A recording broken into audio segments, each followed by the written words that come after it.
It's a happy day, it's a happy night. Welcome to my channel, please subscribe. Mapagpalang araw po sa ating lahat. Ako po ay maagang magluluto dahil mamaya ay may fundraising po ang aming Mayon Global Foundation Inc. para sa project na medical vision, feeding program, scholarship, at pagtulong sa mga may sakit. Ito para sa weekdays na namin to. Para pag uwi ko sa hapon, meron kaming kakainin. Nagluluto po ako ng sinigang na salmon. Nandiyan na po yung gabi at kamatis, pinakukuluan ko. Tsaka yung mustasa, at tsaka po yung salmon. Tingnan ko kung ano pa po maluluto ko ngayon. Pero itong week na ito, Monday, Tuesday lang ang pasok ko. The rest of the week, off po ako. Tama si Anding Nieto na ang mga luto ko, puro mga patsamba. Kasi anong araw po, bata kasi ako nag-asawa, 16, wala po akong alam na lutuin. Kahit sinaing nasusunog. Yung daddy nila Edison, nung hindi pa niya kami iniiwan dahil ako daw ay ambisyosa, siya po lahat ang nagluluto. Kahit na anong oras umuwi yan sa gabi, wala naman ako reklamo, pero kinabukasan maaga yung mamamalengke at magluluto. Yun po, kaya hindi ako natutong magluto, siya lahat ang nagluluto. Inispoiled din niya po ako. Tigakain lang ako. Nung iniwan na niya kami, meron naman ako mga katulong dahil nagtayo ako ng bakery. Sila nagluluto.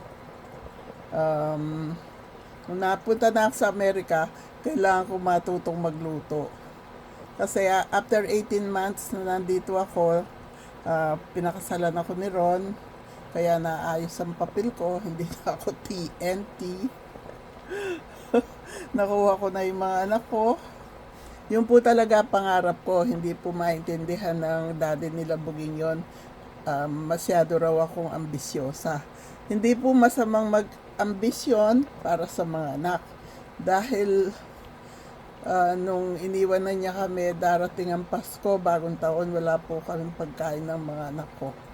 Pero hindi po sila nawawala ng isusuot na ako mismo, tumahe, terno po kaming lahat. Kaya ngayon po, sinigang na salmon. At tingnan natin kung ano kalalabasan. Pag napanood na yan din to, sasabihin na ako, Ate Tess, patsyam na naman yung niluto mo.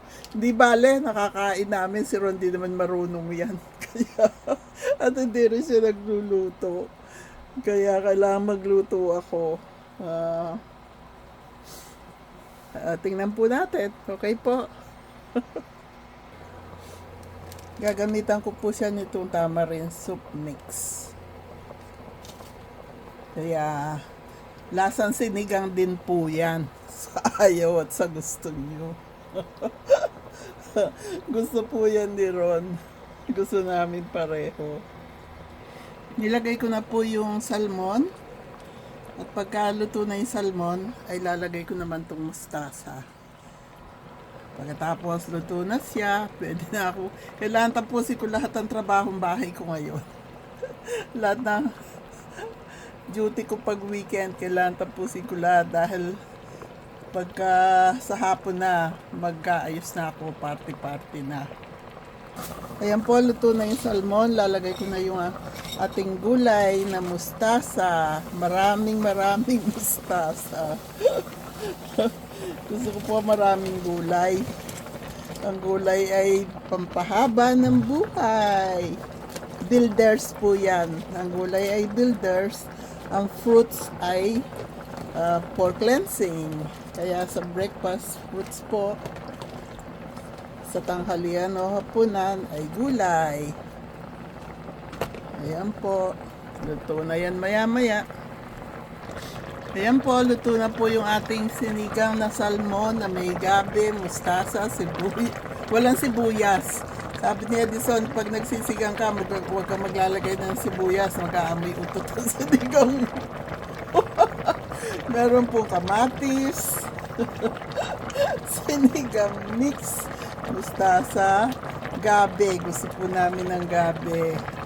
God bless us all. I love you all. Merry Christmas and a Happy New Year to all. Party-party kami mamaya. Ewan ko kung saan, pero kilabanji kami. Fundraising po yun naming Mayon Global Inc. Foundation. I love you all. Enjoy your holidays.